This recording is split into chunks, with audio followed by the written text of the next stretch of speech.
आज बात एक ऐसे मुद्दे की जो भारत की वायुसेना के भविष्य को तय कर सकता है।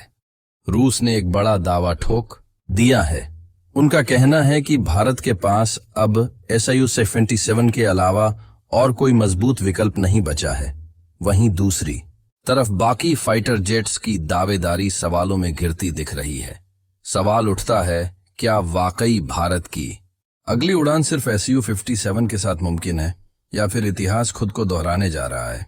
सबसे पहले समझना होगा कि भारत की जरूरतें अब वैसी नहीं रहीं जैसी 2012 या 2016 में थीं। उस दौर में हम कोर 5 जनरेशन के फाइटर जेट्स के पीछे दौड़ रहे थे, लेकिन अब माहौल बदल चुका है। चीन छठी पीढ़ी के फाइटर पर तेजी से काम कर रहा है और पाकिस्तान भी 5वीं पीढ़ी की तरफ कदम बढ़ा चुका है। ऐसे में भारत अगर पुरानी टेक्नोलॉजी में अटका रहा तो पीछे छूटना तय है। यही वजह है कि भारत को अब 5वीं या 6वीं जनरेशन के stealth multi role fighter jets की जरूरत है। इसी के लिए शुरू हुआ है MRFA यानी multi role fighter aircraft programme. और अब सबसे बड़ा सवाल खड़ा हो गया है, कौन सा फाइटर जेट?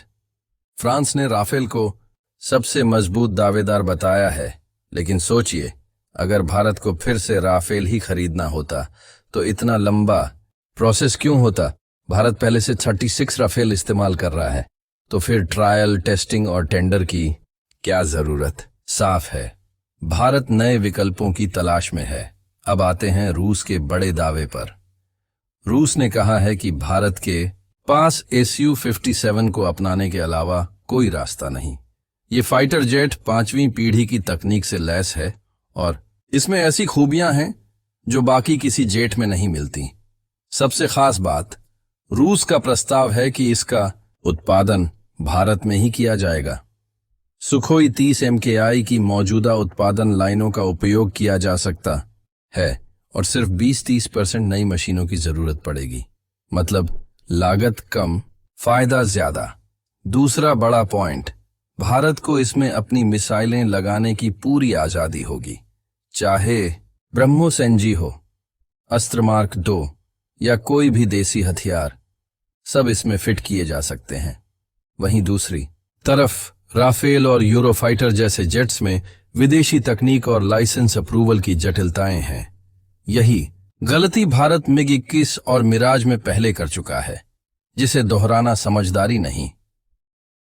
तीसरा दावा, आने वाले समय में Su-57 को अपग्रेड करके छठी पीढ़ी के फीचर्स से लैस किया जा सकता है।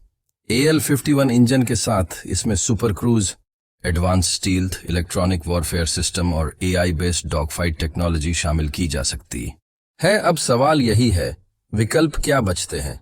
राफेल 4.5 जनरेशन यूरोफाइटर, वही कैटेगरी F-15EX, पुरानी तकनीक, ग्रिपेन, छोटा प्लेटफॉर्म, सीमित क्षमताएं से में Su-57 ही एकमात्र ऑप्शन है जो न केवल 5वीं पीढ़ी की जरूरतें पूरी करता है, बल्कि भारत में निर्माण और स्वदेशी मिसाइल इंटीग्रेशन की आजादी भी देता है।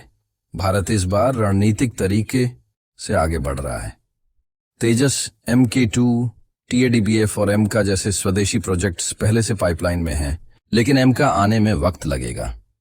तब तक 114 MRFA फाइटर जेट्स की जरूरत को नजरअंदाज नहीं किया जा सकता। तो भारत के सामने दो ही रास्ते हैं, या तो Su-57 के साथ आगे बढ़े और 5वीं पीढ़ी की छलांग लगाए, या फिर पुरानी तकनीक में ही उलझा रहे।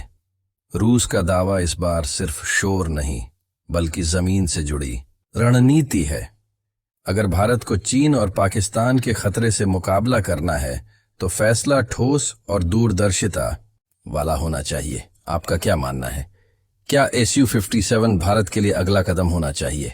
कमेंट करके अपनी राय जरूर बताएं।